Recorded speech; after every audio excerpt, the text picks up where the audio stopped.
Friends, welcome to my channel. ఈరోజు సాంబార్ ఎలా చేసుకోవాలో చూద్దాం. ముందుగా పప్పుని శుభ్రంగా కడగాలి. తర్వాత పప్పు ములిగేలా వాటర్ పోయాలి.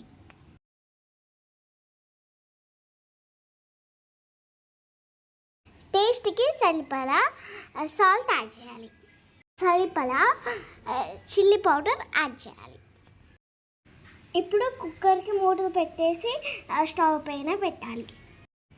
3 విజిల్స్ వచ్చాక మూత తీసి ఉడికిందా లేదా చూసి మెత్తగా అవ్వడం కోసం పప్పు గుత్తితో అలా రౌండ్గా అలా రుబ్బేసి మెత్తగా చేయాలి.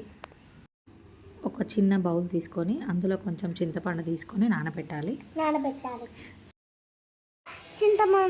చింతపండు రసంని పప్పులో యాడ్ చేయాలి. తర్వాత సరిపడా వాటర్ వేసేసి పప్పుని చింతపండు రసాన్ని కలిపి యాడ్ చేయాలి. తర్వాత మనం ఇంతకుముందు పప్పులో ఉప్పు కారం 2 వేసాం కదా, మళ్ళీ ఇప్పుడు రసం యాడ్ చేసాం కాబట్టి ఉప్పు కారం ఒకసారి చెక్ చేసుకొని ఉప్పు కారంని 2 మళ్ళీ యాడ్ చేస్తున్నాను. నేను ఇంతకుముందు వేసిన సరిపోలేదు, సో మళ్ళీ చూసుకొని యాడ్ చేయాలి. కొంచెం ధనియా పౌడర్ని టేస్ట్కి తగినట్టుగా ధనియా పౌడర్ని యాడ్ చేసుకోవాలి. కొంచెం అల్లం వెల్లుల్లి పేస్ట్ అన్నీ యాడ్ చేసేసి ఒకసారి అన్నీ మిక్స్ అయ్యేలా కలిపెట్టాలి. తర్వాత మనం అందులో ఏ వెజిటేబుల్స్ వేయాలనుకుంటున్నామో ఆ వెజిటేబుల్స్ అన్నీ కట్ చేసి పెట్టుకోవాలి. దానికి బాండీ పెట్టేసి సరిపడా ఆయిల్ వేసేసి అందులో కొంచెం జీలకర్ర, పసుపు యాడ్ చేయాలి.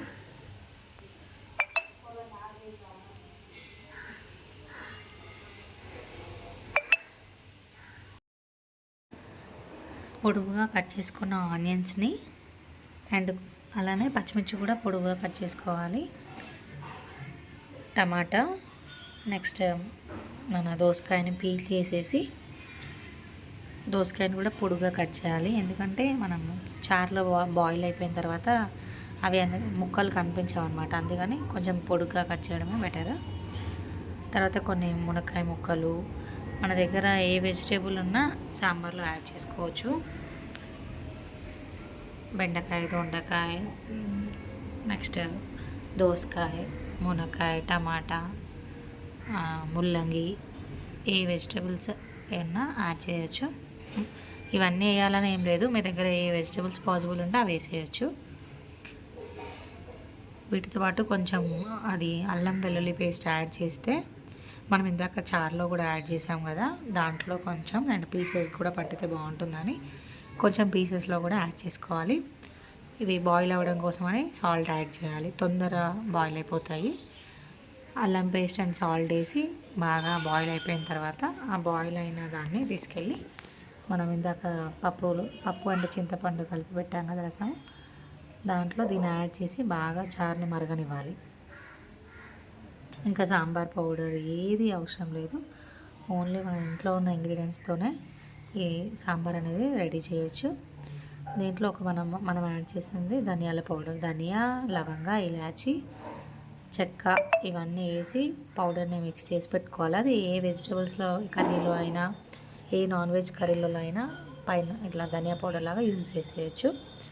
ప్లెయిన్ ధనియా పౌడర్ కాకుండా ఇవన్నీ మిక్సప్ చేసి గ్రైండ్ చేయడం వల్ల అది వేసేస్తే టేస్ట్ అనేది బాగుంటుంది.